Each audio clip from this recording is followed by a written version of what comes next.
Well, I want to welcome everybody and thank you for taking your time to join us for this very special program that we've organized. We are going to speak to the Asian American experience at this particularly poignant moment in American history. And we have invited three divine souls to help us in our understanding of what that experience is about, and also what are some of the ways in which we can be proactive. So on behalf of Sofia University, I'm welcoming you. I'm Dr. Marilyn Schlitz, and I'm a core faculty in the Department of Transpersonal Psychology. Sofia has some amazing programs, and if you're not familiar with the school, I hope you check us all out. We have a PhD in transpersonal psychology, PsyD in clinical psychology, a couple of master's degrees in psychology, clinical psychology, business, computer science, and we even have a bachelor's completion program. And tonight I'm particularly excited because this is our maiden launch event for a new center that Sofia is just initiating or launching. It's a center for innovation in teaching and learning. And we're really excited to see ways in which we can blossom people's understanding of our human potentials, and also to recognize that we are engaged with a global population, and together we are a learning community. So tonight, this program is really about that. How can we learn together? How can we share with one another in these kind of harrowing times? And how is it that we're able to bring our own advocacy in this era of racism and discrimination and xenophobia? All of these are social illnesses. So we hear a lot about vaccines for the coronavirus, but we hear less about a vaccine for racism and this sense of intolerance. So we really want to engage this conversation, and we will do so in a couple of ways.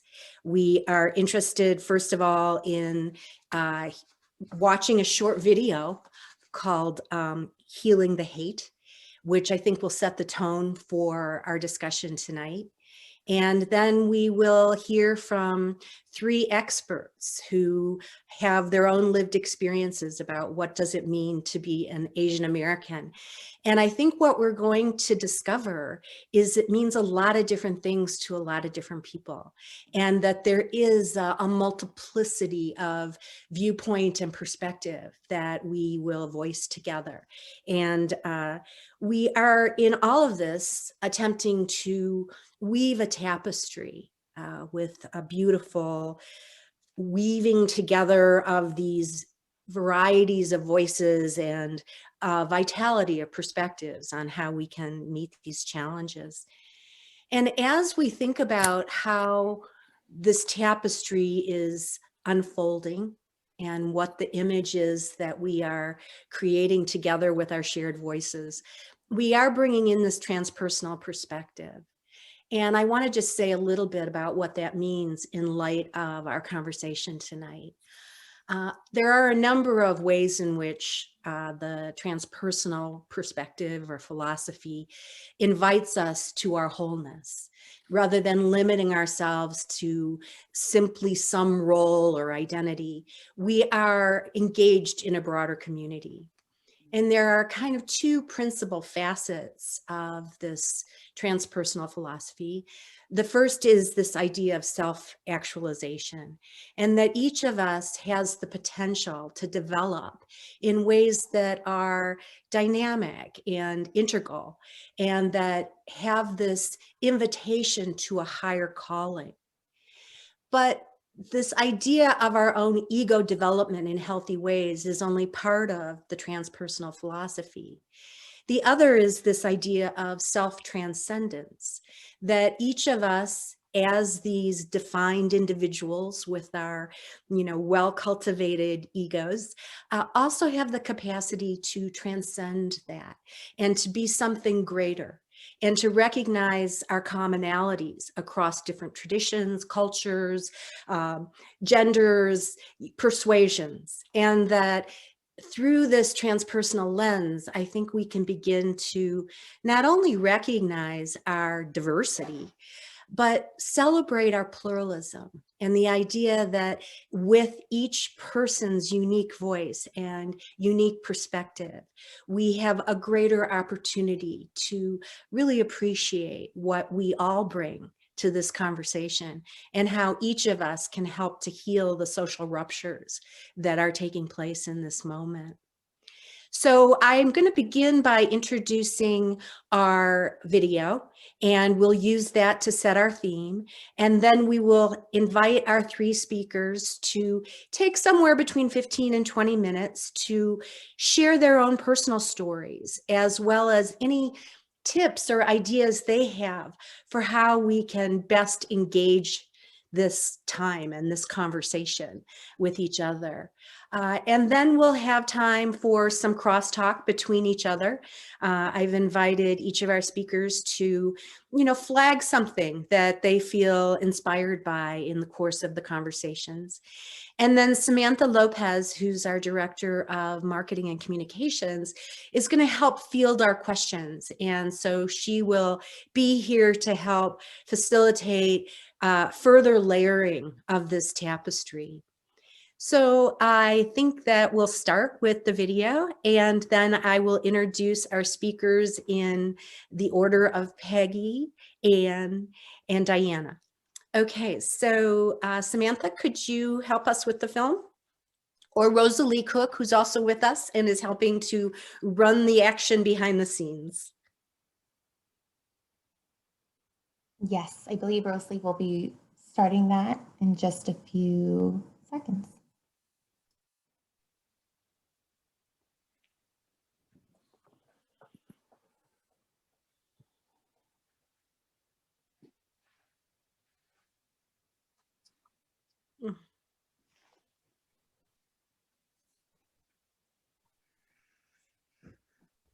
Rosalie, make sure you've got the volume on because we're not hearing it.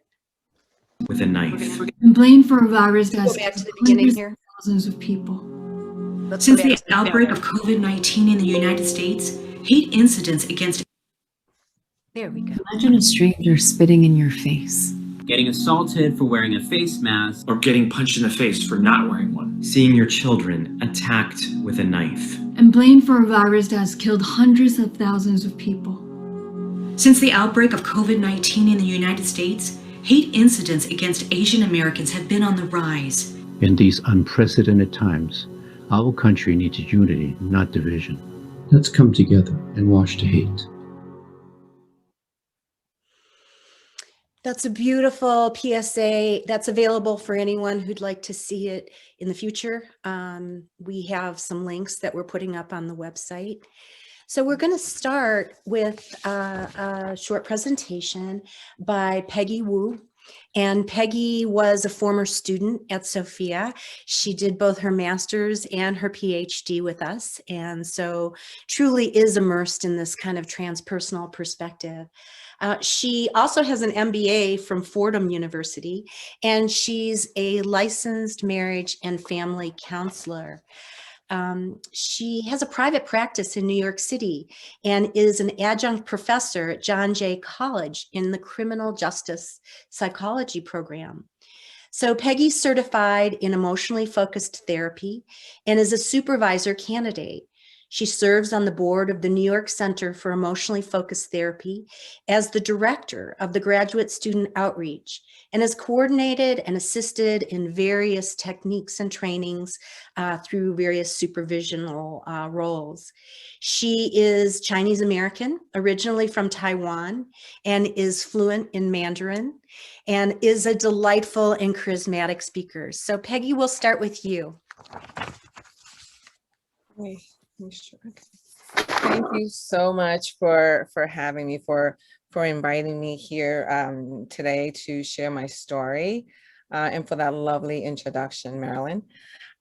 So I'm Peggy Wu. As Marilyn mentioned, I'm in New York. This place, Sofia University, holds a very special place in my heart. I did my master's in counseling psychology and my PhD in transpersonal psychology at Sofia. So I feel like I've been with the school for like 10 years, the last decade. So it's, so it's really nice coming back here. I am a mother to 2 boys, and of course my lovely husband. We all reside in New York.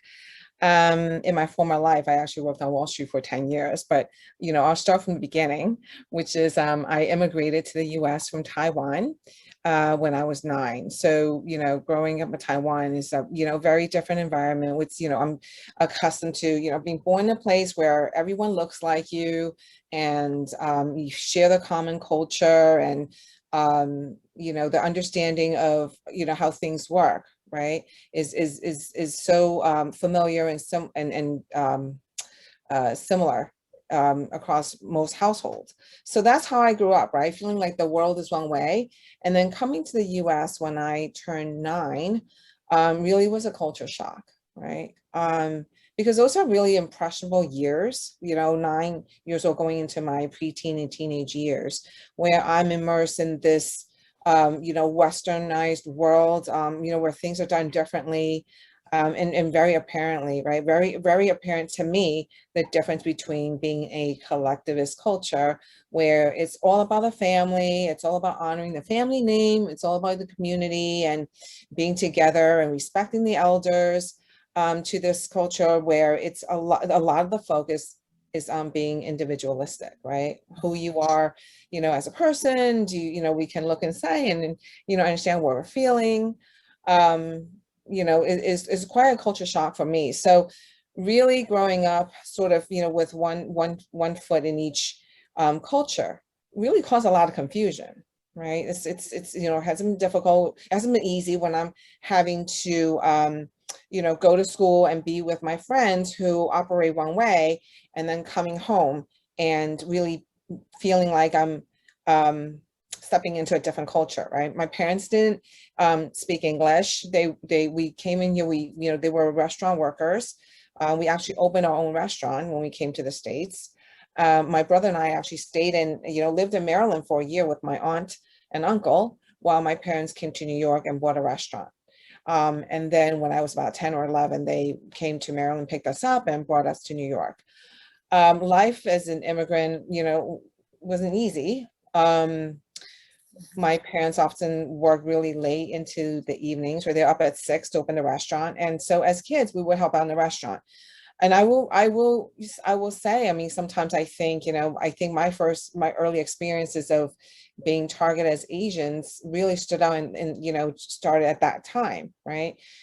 People would come in and rob the restaurant, right? So we'd be held at gunpoint. Like people would literally stick the gun out and, rob us because we're easy targets.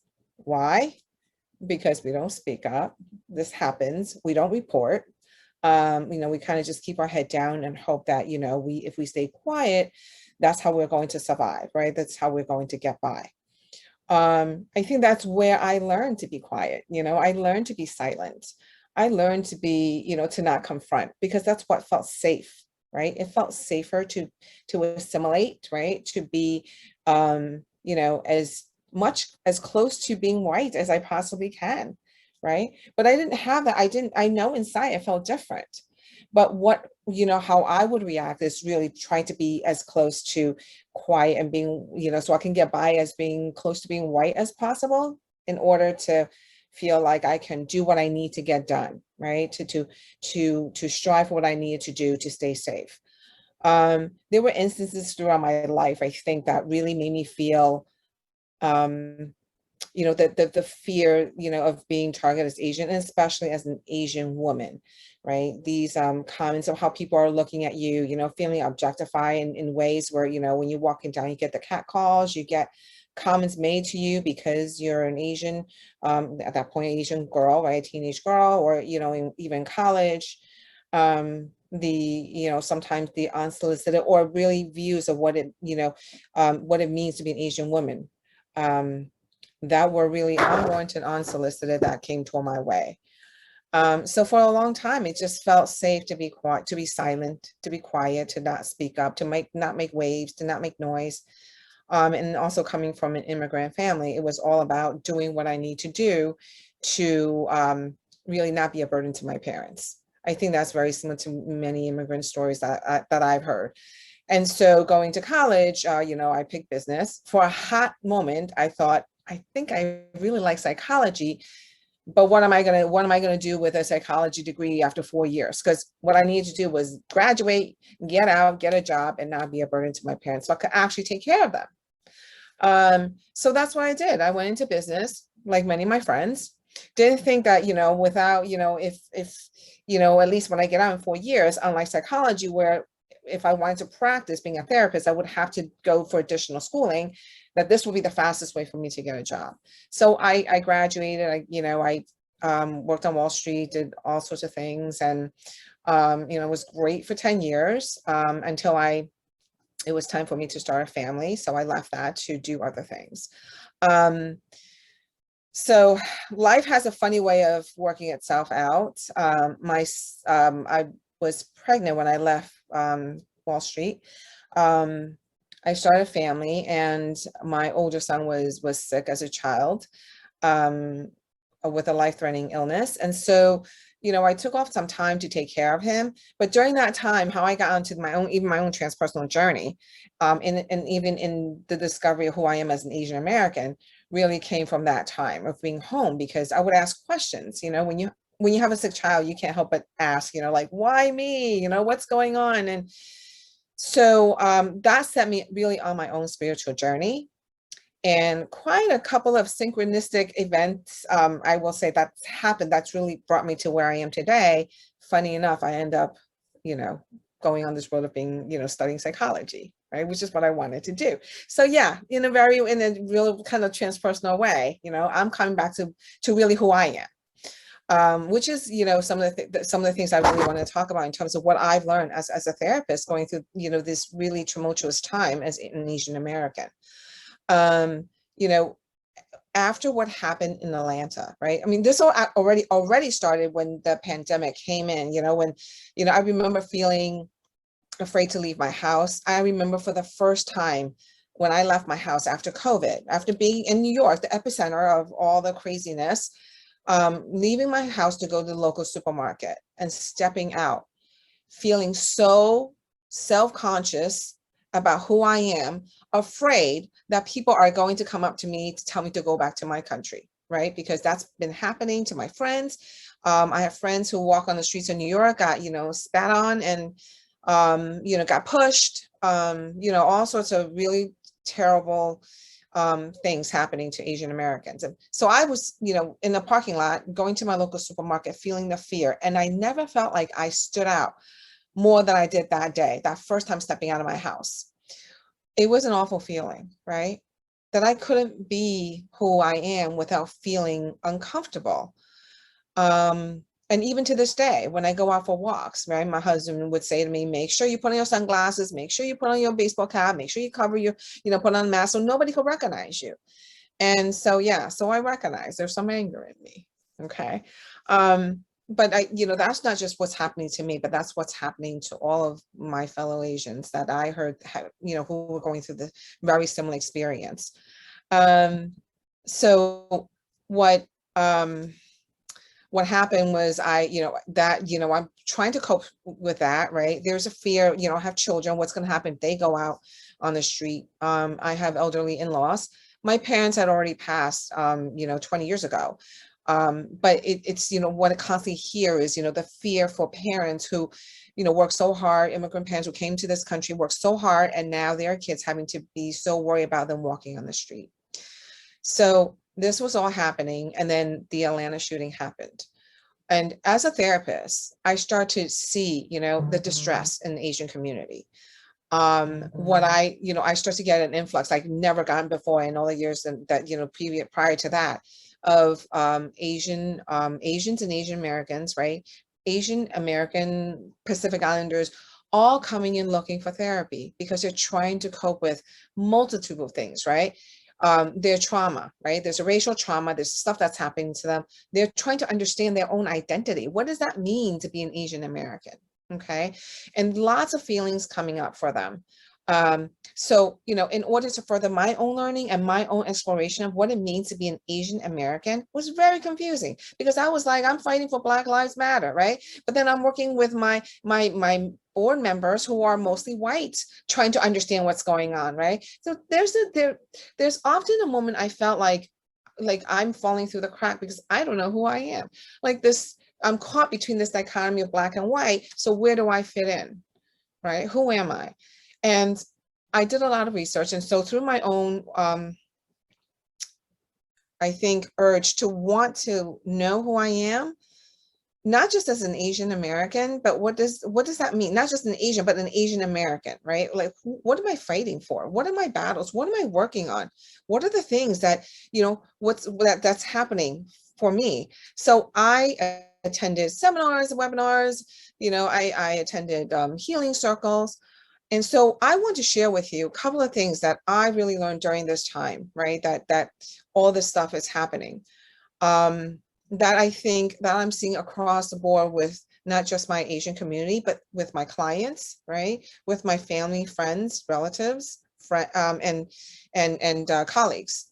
So what I've come to realize is that the first thing that, you know, would be really helpful, and, you know, the things that I work with my clients and for a while for myself too, is really trying to grasp what are you feeling exactly, right? Can we even identify our emotions?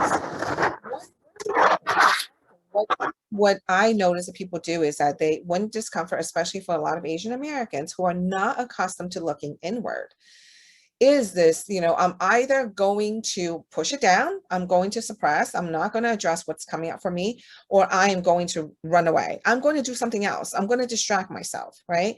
Anything is better than focusing on what's coming up for me. But the thing is, no matter how far you run, you can never run away from yourself, right?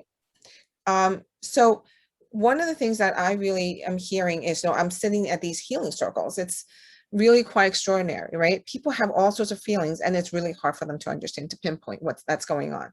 So I would say, you know, really identify, really having awareness of what the emotions that's coming up. You know, so it was helpful for me to understand as I was doing this work on my own journey, that I was feeling so much rage, because for so long I've swept everything under a rug, right? So that I can survive. I wasn't doing this because I'm trying to not, you know, be in contact with my Asian heritage. It was because that was what felt safe to do. So for me, it felt like it was survival for the longest time, just to stay silent, not speak up, don't make waves, right? But what's underneath, when you sweep enough things under the rug, right? There's going to come to a point there's not even a space for you to do that anymore, right? And out everything come. So I recognize that there was some anger in me, right? As I was holding everything that's happened to me. This is, you know, I won't even go into the times I've been assaulted on the street. That's happened to me. I've had a knife held across, you know, around my neck. You know, when I was with two of my Asian friends, you know, assaulted on the streets of, you know, Times Square. So all the things what did I do with that, right? They sort of just went to some invisible place, but I could no longer do that after what happened in Atlanta, okay? Because now I have a lot to lose. And, you know, I have my kids that I worry about, and I don't want to I cannot live in this world where nothing changes, right? So but it starts with me. So I understand. So when you begin to do this work, this is what I help my clients do. Have an internal focus, right? So if you're having some discomfort brought on by some external trigger, well, what feelings are you noticing, right? How do you know what it is? How do you know what it is that you're feeling?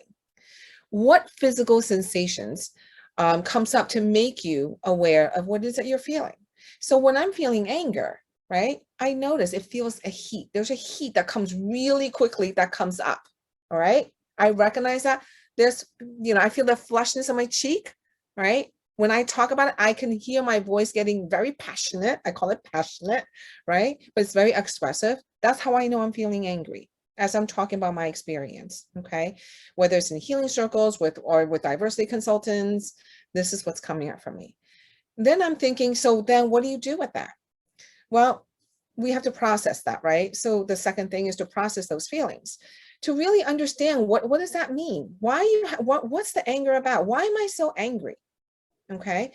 And can I accept that, right? Can I accept that I am angry? Because often people swipe that aside. I can't be angry.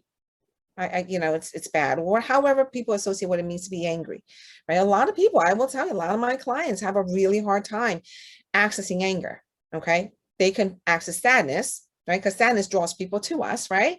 Anger, we associate anger as pushing people away. So people are afraid to even acknowledge that, right?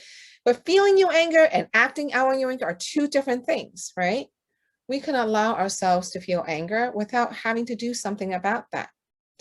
That's in contact with some of the transpersonal piece, right? Because if we can allow ourselves to feel and accept what we feel, then we become more of who we are. We become more whole because we're accepting that there's a part of us, part of me that is angry, and I'm okay. I can be angry, okay? So really understanding what is the relation between trigger and the feeling, right? Something that happened that you see, that is unjust, right? And you're feeling this anger or however, whatever feelings are coming up. What's the relationship between that? Okay. How are we making sense of what's happening? Why am I feeling this anger? What's the meaning behind that, right? Why are we reacting to the trigger the way we do? Why do I have anger? Someone else has sadness, right? Someone else has fear, okay? Two people facing the same situation may have two very different emotions arise in them, right? So why do we have the one that we have, right? And there's no, people like to say positive, negative emotions, right? There's really, really no positive and negative. Emotions are just cues into our internal world, okay? If I feel anger, I feel sadness, I feel grief, it just means there's something going on in me and I need to go and understand that, right? Is it okay for me to have those feelings? Can I sit with the discomfort of that, right? And then once I go, so I feel anger because I've swept this underneath. How am I going to make sense of it? Well, how does it relate to my own personal story? Because your story is important, right? Your story is what ties you to these feelings. So understand the importance of your stories, and they need to be heard, right? We need to acknowledge and have those stories be heard, right? And trauma that comes with it too, right? So when else have you had these feelings before? What's your personal story to the event that's affecting you in this way?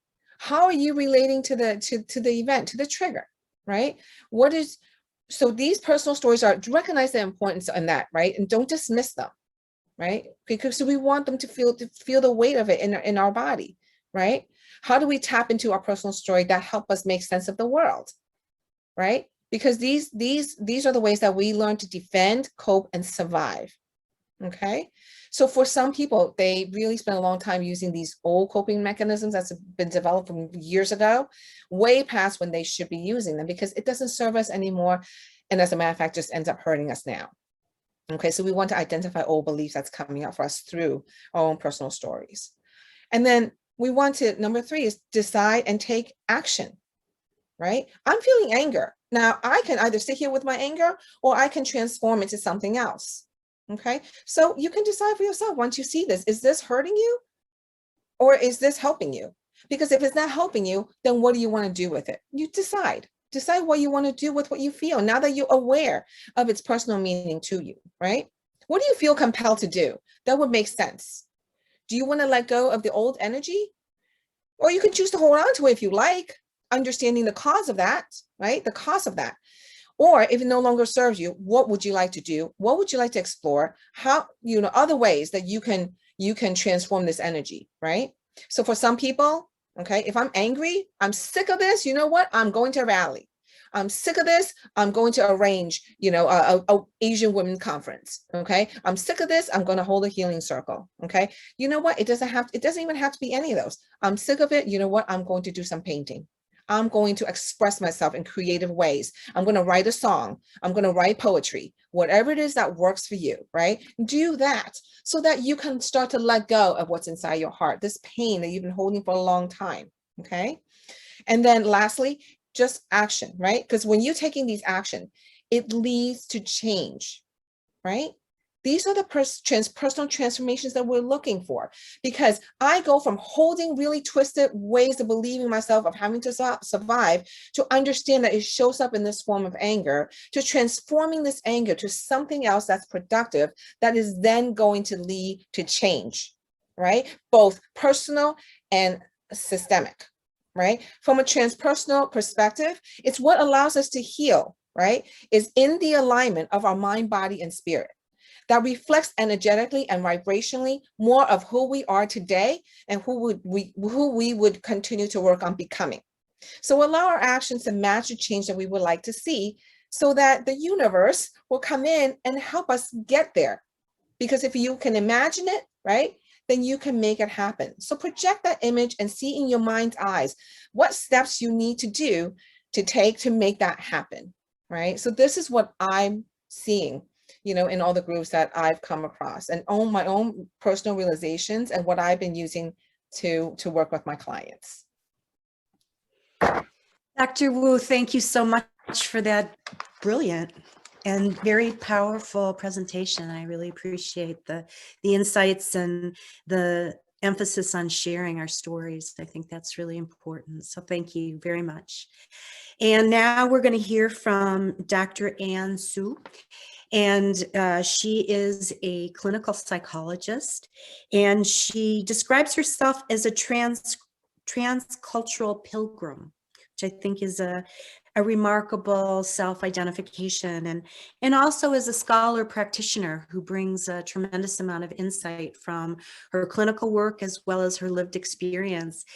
She's also on the faculty at Sofia and helping to advance the transpersonal agenda through our psychology program, and her role as an ambassador. And in particular, then, I want to welcome her. She's a new citizen as of, I think it's this year. So she's a new American citizen. We welcome you, and we are delighted to have you with us. So Anne, why don't you share with us some of your story? Thank you. Hi, thanks for those of you who can attend today. And I'm really honored to be a part of this panel and share a little bit about my experience. Yes, I consider myself a transcultural pilgrim because I've never really felt like I was an insider, if you will. And it is crucial to point out that I'm probably the newest American in this presentation, and also maybe among the people that are tuning in right now. And I don't know what that means as being the newest American. Does that mean my voice is softer? I'm not sure. So as a clinical psychologist, my interest has always been in personal development. It drew me to studying psychology in my undergrad, later on for my graduate work. But I'm really not foreign to being a migrant. So even being an American citizen now, this is not my only citizenship, and it's not my only experience of acculturating into a new land. Growing up, I've always been told that you're not a native and you are kind of an outsider, you're not from here. And even after I somewhat found my footing by learning English as my second language, I realized what I tuned into was not the language itself, but more the culture that comes with the language. So I don't know if I've always been more of an introvert, or it came because as I grew into my identity, learning a new language, learning a new voice, I must first start by observing. So it helped me practice being observant of those around me. And then just so I thought I got my footing and kind of figured out who I was culturally, I moved again, and then again. And being here, people look at me and I look Asian. But being in Asia, people look at me and go, she looks foreign. she's not quite accepted there either. And as a new mother with a biracial child, I wonder how her experience is going to be too. So coming to the States was another move. And this time it wasn't because of influences from my family. It wasn't a decision other people made for me or encouraged me to do. It was a decision that I made for myself. And being in the States, I lived in 3 different areas. First in the Bay Area as a single woman with an Asian American roommate, close friend. So that experience was not the same as my second move in the States, which was going to Utah, living as a newlywed to my white husband, okay? And I was also an intern. I lived both in Salt Lake City as well as in Utah County. So culturally, that's a world of difference from the Bay Area. And then we decided that we're going to build our family, and we chose Denver, Colorado for our child. This was a conscious decision as well. And so yet again, we uproot. And if you want to know what an immigrant's experience of life is, there's constant uprooting, constant uprooting. So there's always about, how do I ground myself? How do I find my footing before I can branch out and then rise up? So that's perhaps why I don't speak up as much. Perhaps why I participate differently and I start with observing. You know, Denver is interesting. I find it a little bit more eclectic. So I chose this place for my daughter. But did you know the very first riot that was documented in the history of Denver, Colorado was a racial riot towards people who look like me? So that took place in 1880, just 2 days before a presidential election. And if you want to know the difference between being a Canadian versus being an American US citizen, is how much attention people pay to the presidential election versus other elections that take place in Canada, where we may not even know who some of the politicians are.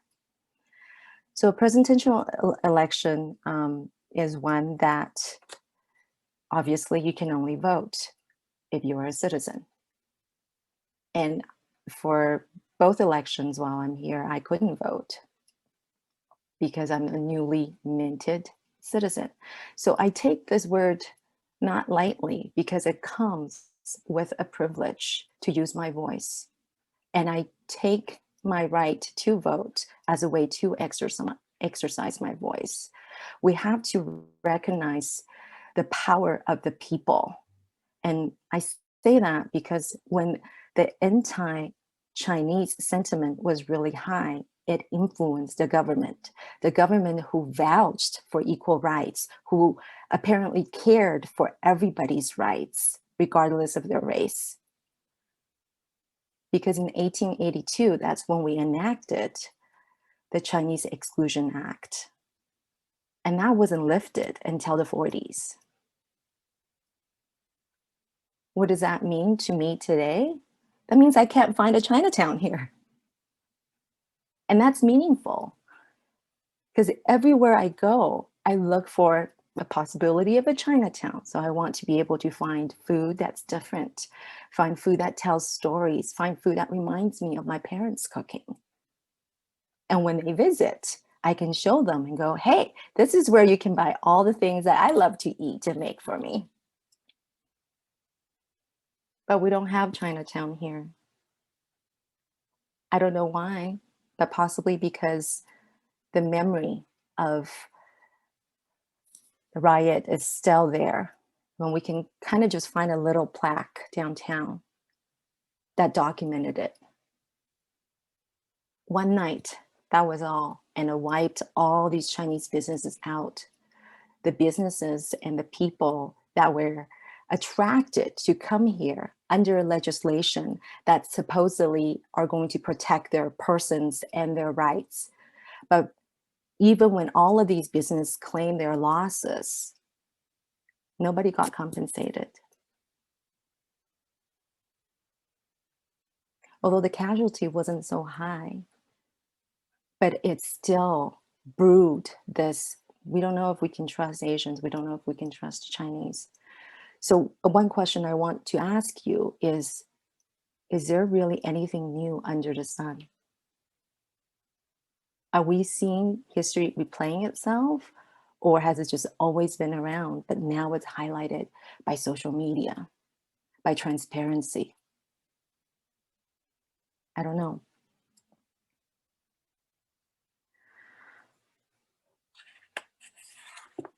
Today, being a clinical psychologist here, I serve students and I also serve, obviously, clients. And like Peggy's experience, I've never had so many inquiries from people with Chinese background or Asians, even though I've always worked with the issue of cultural identity. One thing that really touched me was a student had reached out, and the student was, this was during COVID, and the student had reached out and asked if I would be interested to join other Asian therapists in the area and offer groups, okay, and offer specific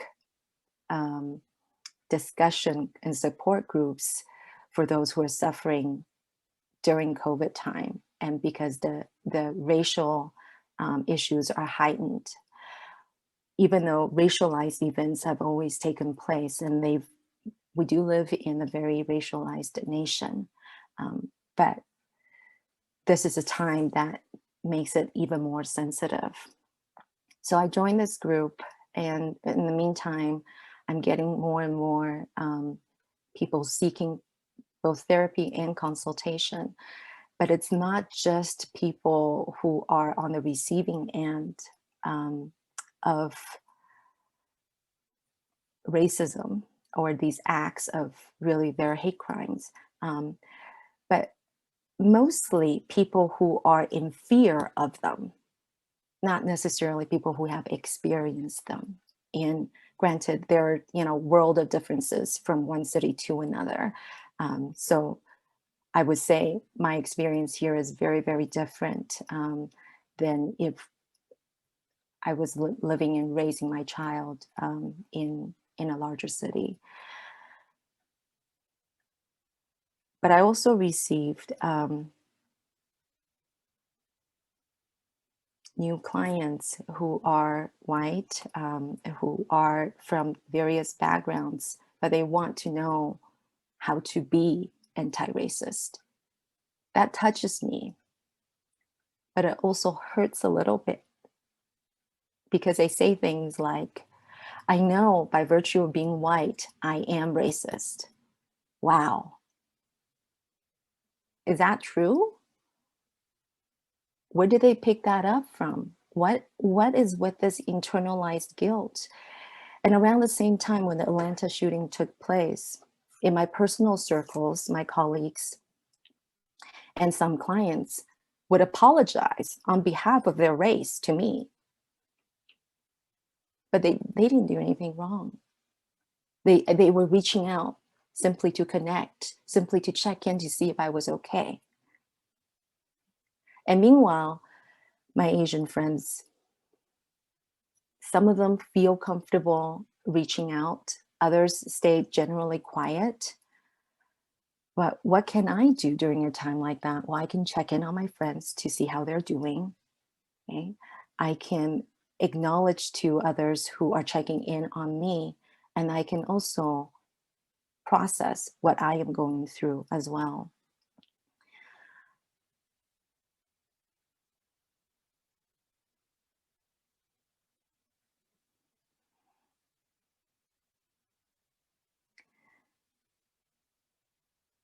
Some of my clients have also shared things like,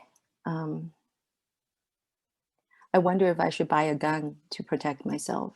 Maybe I should have something at home. Do they know how to shoot? Have they ever shot a gun in their life? But by virtue of purchasing a gun, will they really feel safer? How about the other people in their household? I'm telling you what, I've shot a gun before and it terrified me. I know that thing will not fly with me. If I had it, I would just drop it, or somebody could easily take it from me. That would not be safe. But the idea of weaponizing ourselves, wanting to defend ourselves, that is natural. But here I want to propose a little bit of a different way of meeting this challenge that's confronting all of us. And I want us to entertain this concept of critical mindfulness, okay? So I'm a practitioner of Vipassana, and I used to be more of an avid yoga practitioner, but now I'm just a mom trying to survive between breastfeeding and trying to wean. And every day I'm debating what to do. What helps me is to stay in the moment a little bit more and to examine day-to-day situations and even from situation to situation. So I know it's not new for people to hear or learn about the different cognitive biases that are out there, but they're important to revisit if you focus on critical mindfulness, because these cognitive biases are not all, okay, but they do impact us. And first and foremost, I want to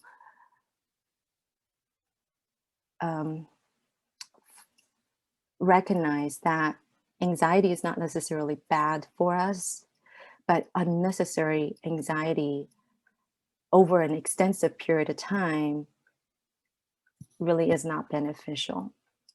Okay, so the first two biases I want you to consider are both the saliency bias as well as the recency effect. The things that's highlighted most recently, those are the things that our mind goes to. Okay, we're more likely to remember those occurrences. And the saliency effect tend to be things that bring about a visceral reaction from us. And when we watch the news, this is something I'm really sensitive, and maybe I'm more sensitive of a listener in that I'm kind of turned off when the news will play like these spooky background music, and I'm like, ugh, like that, save that for something else. If I'm tuning into the news, I just want to hear the details to these headlines, because often the headlines themselves don't do the truth justice, but I'm only getting a piece of the facts. So watch how the news is sensationalizing their headlines and what kind of effect that has on you. And I have a rule in this household that, you know, after a certain hour, we do not turn the news on. Okay, and there are certain documentaries we will not watch. It's just too painful, too powerful, and I would like to protect my dream material, and I don't really want those things to access my sleep world, because a good night of sleep, however limited I could get, goes a long ways the next day. Okay, so watch out for the saliency bias and watch out for the recency bias, because really, the same question that I asked earlier, is there anything new under the sun? Or events replaying themselves? Okay, what it means in terms of being critically mindful of these biases is to examine from situation to situation and examining your own world, your own circles. And if it's generating fear, what are you going to do with that? Is it necessary? Does it serve you? Or would it be more productive for you to focus on the situations at hand? And sometimes assume the mind of a scientist, even though that's only one model we consider, right? But as a scientist, you have a null hypothesis that you look for information so that you can maybe reject it or you fail to reject it. And even when a null hypothesis is failed to be rejected, it doesn't mean the effect is real. It doesn't mean the effect is true. In fact, we don't really know what truth is, but we won't go there in this talk today. We'll save that for another time. Another bias I want you to consider is the confirmation bias. And this is something that I think it's important for us to keep in mind when we attend things like this panel discussion and when we attend things like other diversity and multicultural training. I mean, the intention's well, right? They want to point out that we have these stereotypes in our heads and they affect the way we make decisions, affect the way we interact with others. But studies also show that these diversity training sometimes backfire because it strengthens stereotypes. So the examples that we give out in these trainings affect the audience inadvertently, like unintentionally. That's not really the intent. The intent is to point out that, hey, we have these biases, so watch out.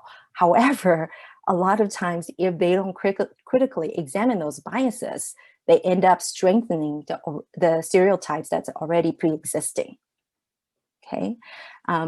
And that's why cultural humility is so important. And the more you travel, the more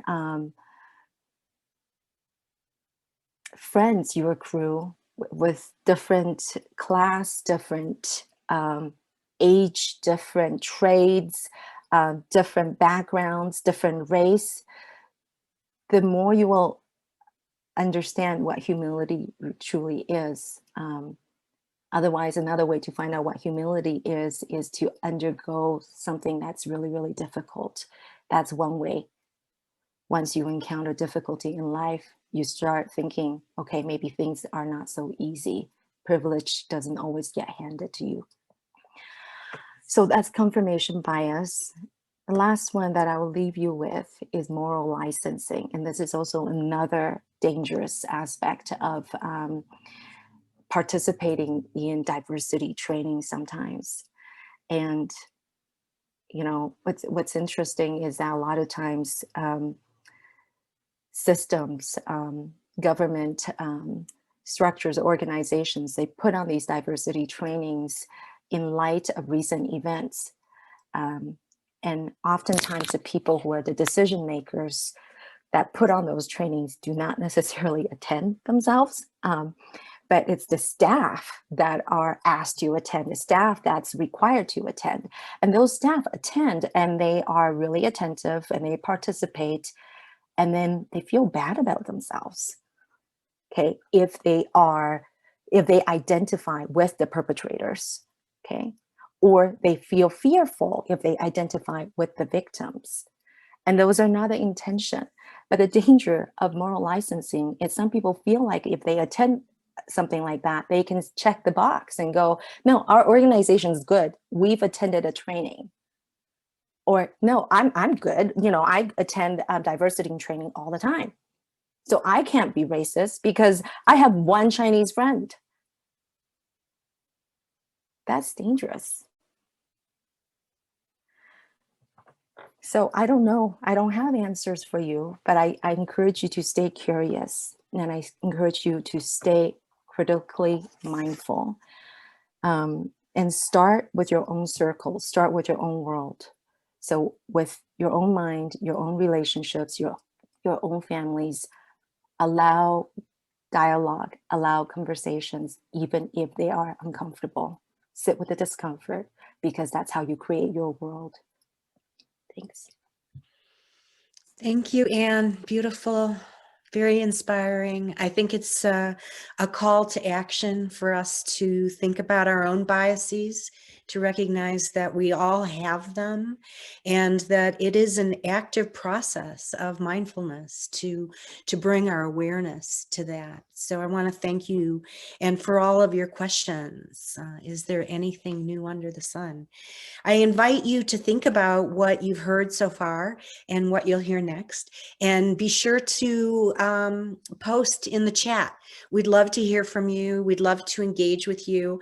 And I think what we've heard is that there are various ways in which we can share our stories, and that each of us has a face, each of us has a voice, each of us has a place in a very complex web of psychological, social, cultural, media influences. So let's hear from each of you. Go ahead and post in the chat.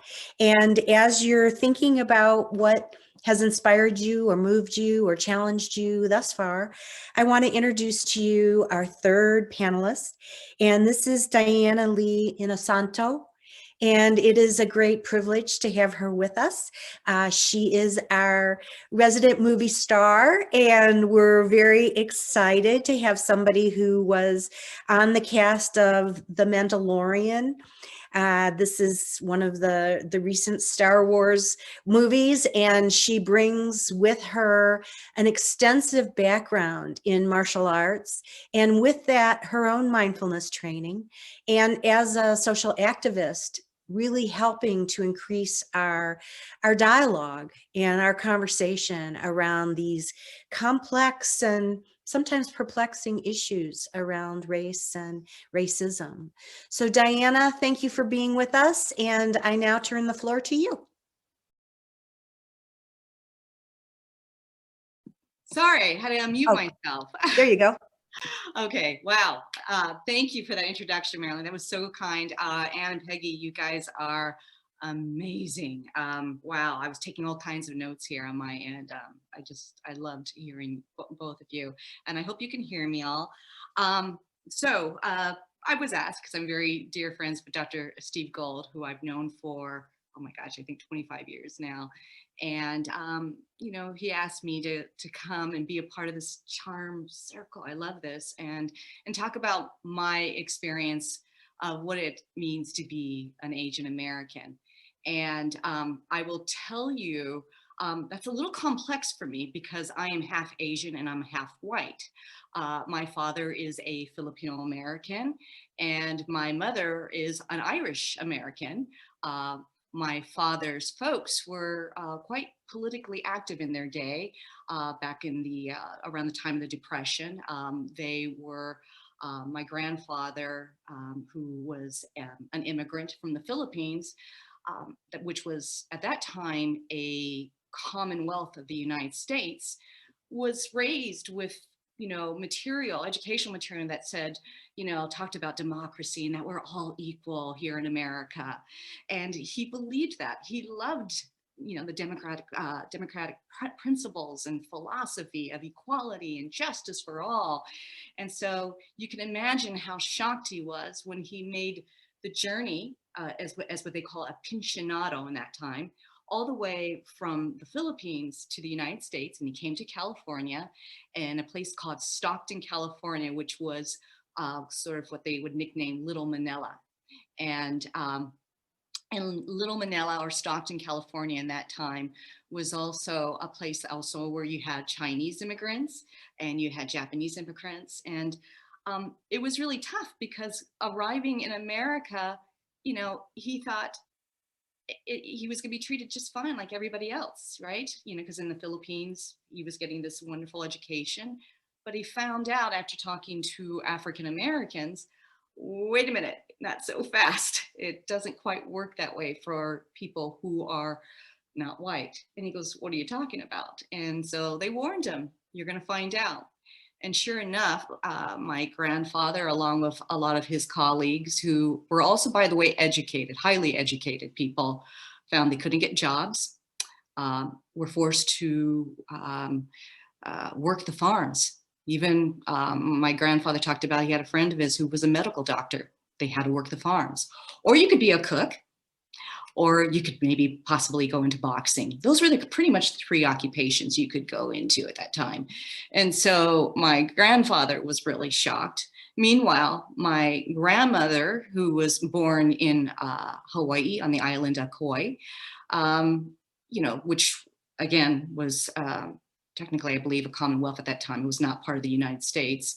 Her family had immigrated also as well to California, hoping that Stockton would bring opportunity. And it was shocking how many immigrants were met with poverty and were forced to sleep on dirt floors. They were usually, I could tell you stories about how my grandparents talked about living in Stockton, that there was always a curfew at 5 o'clock. You could not pass, I believe it was Main Street. You had to stick into what they call the Oriental Quarter. So that's where the mainly Filipinos, Chinese, and Japanese were forced to stay. And if you passed after the curfew time to the northern part of Stockton, oh my God, you could be met with violence. You could be arrested. It's not like you had any resources to be able to complain if you got attacked or harassed. And you, as Anne and Peggy talked about, they also had to learn how to be quiet, reserved, and know when they could carefully speak up. And it was really tough. And so my father was born in Stockton, California. And so my dad talks about a time period, which frankly is America's apartheid, right? You could not go into stores necessarily. If you wanted to watch or go to the movie theaters, you had to sit up on top or to the side aisles. Sometimes you had to stand. You had to be in the back of the bus. Same things with African Americans. And by the way, they did not allow mixed marriages. In fact, if you dared at all fall in love with somebody who was Caucasian, you maybe could get away with secretly maybe running to Canada and getting married. But for the most part, you had to keep your marriage a secret. I believe in Washington at that time, they allowed for mixed marriages. So it wasn't uncommon for mixed couples to go to Washington, get married, or go to Canada and come back. But then you had to pretend that you weren't a couple. Your kids, if they passed possibly for white, like maybe if they looked like a Keanu Reeves type, if they looked maybe what they thought of was Italian, then that was maybe an advantage to that family because the whitest looking family members could go into shops and go shopping for the family. I mean, that's just the way it was. And so by the time World War II rolled around, a lot of Filipinos by that time were struggling because Congress had decided to change the status and consider them alien in their own in a country that had already been occupying the Philippines. And it wasn't until World War II where they had to kind of show that they were patriotic. If they fought overseas, then that's when the gears started to pivot and shift just a little bit. But even then, my family talks about how tough things were. And so you can imagine when my father, as he was growing up, his answer to a more promising life, because everyone knew and understood education was the way forward.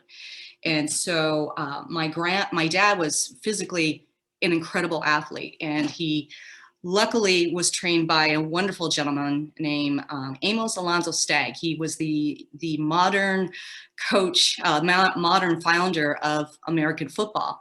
And at age 90, for some reason, the universe worked out him teaching at Stockton High School.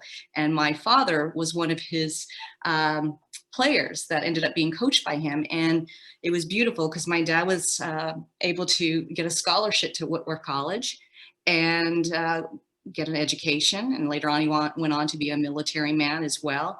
But with that said, it was still quite tough. But he did fall in love with my mother. And my father carefully found his way somehow into the martial arts world. And that was really starting in the military. And after his time in the military, he was a paratrooper actually. And he was considering making this an active part of his life, but he decided, you know what, I think it's just better for me to move on and maybe potentially become a teacher, a school teacher. In fact, the entire family was pivoting that direction. Let's be school teachers. And there on the side, as while he was a school teacher, he was also continuing, for whatever reason, his calling of being a martial artist. And that's where he met my late godfather, Bruce Lee, and they hit it off. But it's interesting, both these men, my godfather would marry Linda Cadwell, or no, not Linda Cadwell. Linda Lee was known, and I can't remember her maiden name, but they would get married in Washington, and my father married my mother. And it's interesting because their marriage took place right before or during the time of the Supreme Court case, Virginia versus Loving, which was challenging the idea that mixed interracial marriage should be allowed. And thank goodness by 1968, the Supreme Court decided to get a conscience and overruled, and the rest is history. But I talk about how even though Virginia versus Loving was a pivotal case that changed everything for mixed race couples, it didn't mean in the hearts and minds of Americans that they were on board with the idea about mixed marriage. And a lot of people, when they think about mixed marriage, they think more white and African American, but that's also applied to white and Asian and other groups, Middle Eastern, from what I understand. So I saw my family go through a tremendous amount of struggle, and it was hard. Sometimes I remember vividly as a child, we went into a restaurant, and it was predominantly all Caucasian, and I remember everybody, I could feel it as a child, and I didn't even know what the word racism was, but I could see people's disapproval of my mother and my father. And I could even see at times the waitress didn't want to serve us. Normally waitresses today will place the food. I remember on several occasions, sometimes the waiters just throwing the food onto the table and really making it known that we weren't wanted. And that was really hard. And my mother, interesting enough, my mother didn't quite notice it as much as my father and I. And, but it was, I remember as a child, in fact, trying to talk to my mother about feeling different in class. And I think it was it Peggy or was it Anne that talked about not feeling like an insider. And despite me being raised in America, I never felt like an insider. I always felt like an outsider because I always was given these messages through TV and film, and that white is better. And in fact, I remember telling my cousin, I want to be an actress. I want to be an actress as a little girl. And I remember her saying, they don't allow for people that look like us. That's impossible. And I remember crying to my mom about this, like, what does she mean? What is she talking about? And, my mother had to carefully explain to me that there's still this, in the most simplest way, there's still systemically this problem, even in Hollywood, about showing people of color. But she ended up talking about my godfather, who was still around at that time, I believe, and he was trying to be a trailblazer himself and trying to take matters into his own hands because he knew Hollywood wasn't going to give him the kind of break that he was searching for. And so he was able, thank goodness, because he did have a role in an early TV show called The Green Hornet that was playing in Hong Kong. And that's where he realized, I'll go to Hong Kong and maybe we'll see, maybe that can be another pathway. I'll write my own material. I will take command of my own ship. And so I'm very lucky that I saw that as a child and heard my parents talking about this. I'm also very lucky that the one saving grace I did have is that by being around my dad and my mom, who was close to my godfather and and Linda, my godmother, and growing up with their kids, which was Brandon and Shannon, that there was kind of the safe community they created through martial arts. And I realized looking back, it is my belief that Uncle Bruce understood that martial arts could be potentially a vehicle to bring other cultures in. In fact, I think it was Anne that talked about cultural humility. And so it was beautiful. At the Chinatown School, in Los Angeles, it looked like the United Nations. I mean, you had Kareem Abdul-Jabbar, you had the Haber brothers, who were two beautiful German Jews who escaped the Holocaust. You had Hispanics in this group. You had Taki Kimura, who was a Japanese American, although he was more branched out of Seattle, Washington. And so the martial arts group that I love that Uncle Bruce created was a way to help bring together people that normally, and we're talking the 60s and 70s, that maybe normally would never have come together. But there was, there was some cultural changes going on at that time. And so as a little girl, that village is what helped raise me. But when I was away from that village, I was clear that not everybody was on board about kumbaya, bringing everybody together, right? But I will say that was important for me as a child growing up, to see these people coming together. And later on, I'm going to go, flash forward. As I got older, I remember having this amazing experience. It was a horrible experience, but when I look back at it as an adult, it was the first thing about learning how to have personal power in my life. And I remember I went to the movies because my dad had just did a movie with Burt Reynolds, and it was called Sharky's Machine. And me and 6 of my friends, we all snuck into the movie. Yeah, we snuck in. I was 12 years old. Anyway, we snuck into the movie theaters because I wanted to see my dad on the big screen, right? And, but I could hear 3 guys behind me, and they were all, I got the feeling, because I could hear they had a heavy drawl. They weren't, I could hear them saying terrible epithets about my dad. I mean, I'm just going to say, they were saying, look at that chink, kill him, all kinds of things. And I'm thinking, here's this moment for me as this little girl, 13 years old. I'm going to see my father on the screen, and yet I'm hearing these people saying these terrible things about my father. And it dawned on me, oh, my dad's playing the villain. Oh, wait a minute. Are there any good Asians in the movie? Wait, are all the Asians bad in this? And yeah, it was. And I love Bert, but I don't think producers and writers back then realized the power they had through movie making. And I remember, thank goodness, sitting next to me, one of my best friends named Terry. He looked like a young Mr. T, really huge. He turned around, he said, could you guys just stop what you're saying there? And it was interesting because the guy's going, what's your problem? Why would you try to stop us? We'll say what we want. And he goes, that's her dad. And they freaked out. They're like, what do you mean that's her dad on the screen, right? And he goes, that's her dad on the screen. So then they kept quiet. They're like, whoa. And it was interesting because later, after the movie ended, I walked out, and those guys caught up with me, and they said, listen, we're from the South. We're from, I think it was like Arkansas or Alabama. They're like, we don't see Asian people. We're so sorry, and I listened, and they're like, so that's your father, right? And I go, yes. And they go, we just don't see them. We don't see it on TV. In fact, when we look at TV, that's the closest we come to people of color.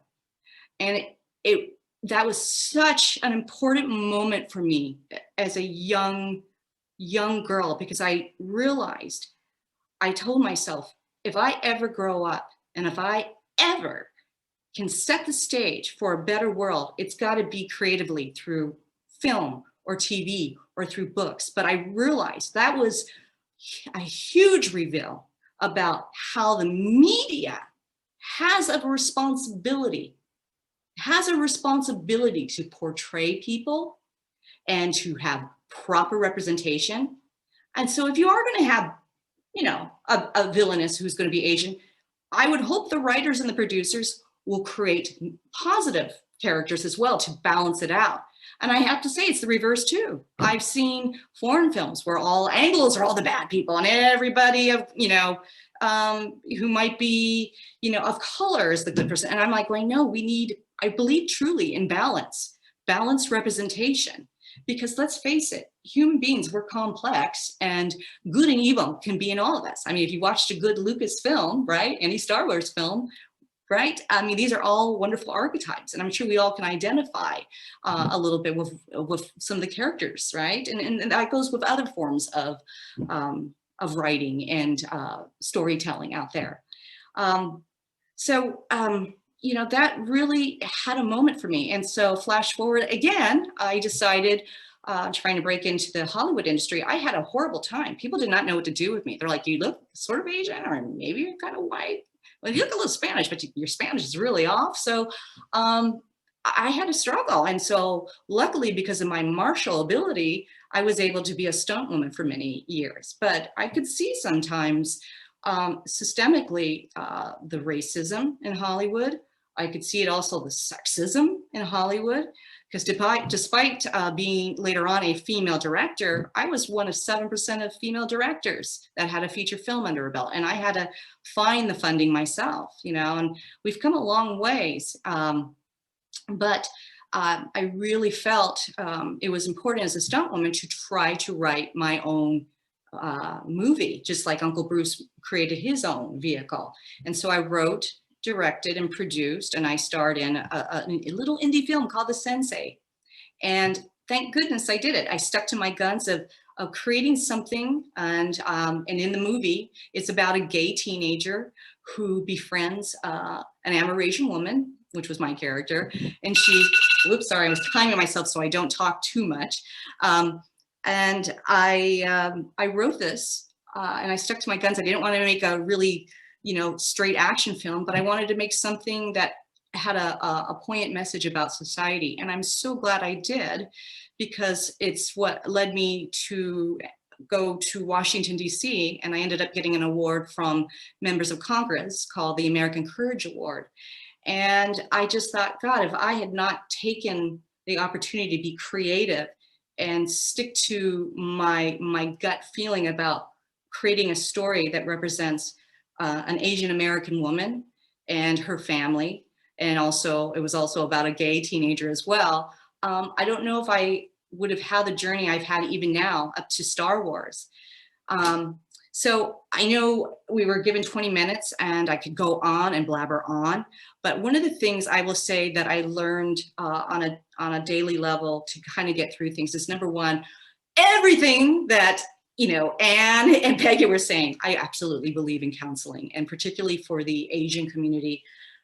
Especially, I see sometimes it's so hard for people to express themselves. That's something my godfather would always say, and my dad. It's so important to learn to express yourself. And because culturally, you know, we've been taught to be reserved in many ways, culturally, be quiet, silent.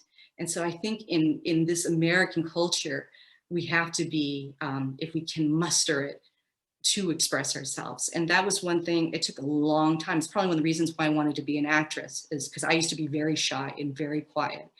But acting taught me to express a part of myself that was always there, the sadness, the rage. And the other thing too is I do take one day at a time. I know these times are very harsh. I will say, and I didn't get the chance to talk too much of it, but in between my time working in Hollywood, particularly as a stunt woman, I also was a martial arts teacher. So I've traveled around the world. I've been all over Europe, all over North America. I've been to China, been to parts of Mexico and Canada. And there's something beautiful when you learn to see people and from different cultures and different backgrounds. There's something about it that it just awakens the mind and awakens the spirit. And you start to realize how connected we really are. And so I absolutely agree with what Anne talks about. I mean, these are important parts of having that cultural humility, to empty your cup and to be open to learning from different cultures, because that's the way we go forward. I'll wrap this up real quickly. I was having a talk with Dr. Steve Gold because I had to do a panel discussion for Nike. And this was shortly after I did the Wash the Hate PSA that you all saw at the beginning of this. And, you know, I love Michelle Obama saying about when they go low, we go high. But I love, more important, and Dr. Steve and I were talking about this, but we go high with our stories. We go high with our truth. We go high with education, because that's the way I see forward. And anyway, I'll wrap that up because I know we need we have questions and all that. So anyway, thank you, everybody. We can talk about this in the conversational Oprah element that we're going to be in a moment. So, all right, Marilyn, take it away. Here we are, moving to the Oprah moment. Thank you, Diana. Really grateful for that and all of the beautiful threads that connect these. We have about 10 minutes left, so I'm going to ask Samantha if we have any questions first from our participants or comments. We have one comment. We had an individual saying, I think these issues have always been around. The 24-hour news cycles, social media, and cell phone video have brought more attention to them. As a white woman, I recognize my privilege, but I don't necessarily buy into the inherent racist concept. My husband and I have discussed how different family interactions with the police would have played out if it were Black or brown. Mm-hmm. Thank you for that. Appreciate that. Anybody would like to speak to that issue? Can I go? That's interesting. We were Yes, talking please. about police. It's interesting. My father has had the experience of being pulled over a few times, which is really hard. And I remember how difficult that is. I mean, that's a real thing. My brother just had an experience a few years ago. He was working for a company test driving cars, and they were driving through Texas, and the police stopped him, but not his Caucasian colleagues. And it's hard not to note that. It's hard not to ignore. It's hard to ignore that. I mean, it's a pattern I've seen even in my time as a child. So I think that's a very real thing. I will tell you, as a mother, I remember a couple times I had TSA pull me over when my husband wasn't there, and questioned my son as though they thought I was his nanny or something like that. They didn't even think I was his mother. And I noticed when I was with my husband that didn't happen, and so those little things, those nuances of human behavior do happen. And I don't know how it's gonna, I do think it's getting better in our world, in my opinion, just compared to what my grandparents and other relatives have shared with me of their experiences, when they were coming into this country, and you couldn't even go to the police. But now it's a little bit better, but there's definitely room for a lot of improvement for sure.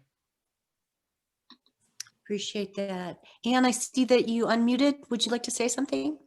Yeah, I really appreciate that comment as well. And that is something that I would love for you to continue discussing within your circles, with your family, with your friends, and stay curious with it. What are other people's narratives, and what are your narratives? And again, it's about what this null hypothesis could be, and do we have enough information to really reject it? But virtually everything's racialized. So the way somebody hears that comment and digests what you have to say is also through their racialized lens, and they look at you also as a person with a particular skin color as well. So don't be afraid to have just uncomfortable conversations. That's how we come together and how we better understand one another. Thank you so much for that comment. Yeah, I think that, we talk about the American dream and this great melting pot, and what we forget is that, it boils underneath. And so there are ways in which, as we attempt to build these bridges, it isn't without its complexities, and it isn't without its paradox and contradictions. I think, Anne, your question about, has it always been this way? We can think about tribalism and the ways in which, the early hunter-gatherers or people were emerging, and there was this sense of our in-group and the out-group. And so we became very defensive, and our brains actually were built around this idea of protecting that which is ours. And I think our challenge and opportunity right now is to begin to expand that in-group. The in-group becomes broader, and we make friends. And I love this idea of, the cultural humility but the personal humility that we can invite friendships across differences and expand that sense of our own tribe being much broader and much more diverse than we often give credit for. Any other comments or questions that somebody raised their hand earlier? Yes, we have Ashley, who is with Sofia, that just wanted to share that her mom is from Iran, and she wanted to state that discrimination is continuing.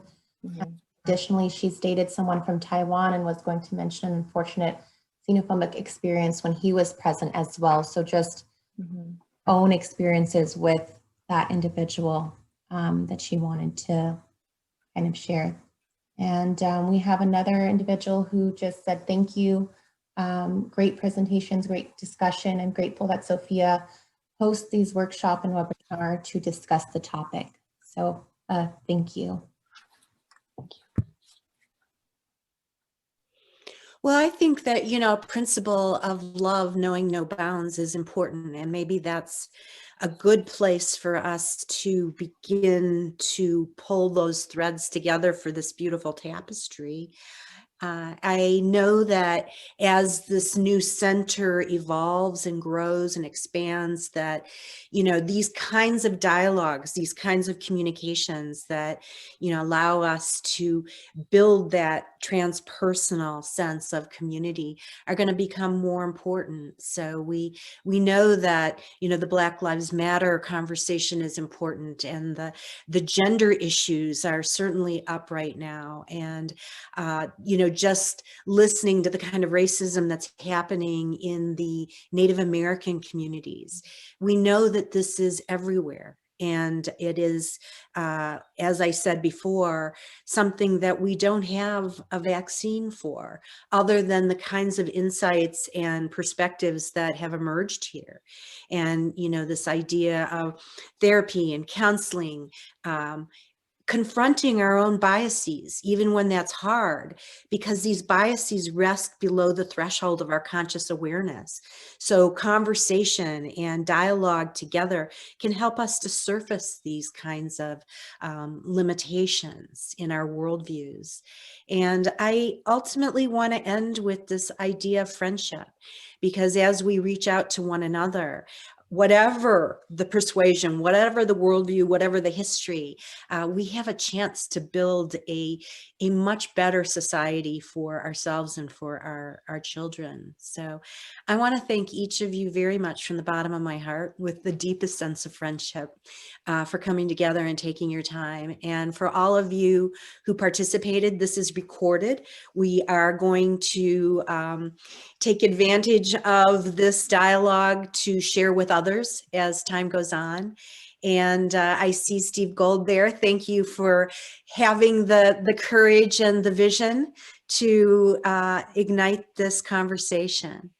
So thank you all, and I wish you the best of this evening and on into the future. Stay safe. Thank you for all what you do out there. Thank you. Take care. Bye-bye. Thank you. Bye-bye. Bye.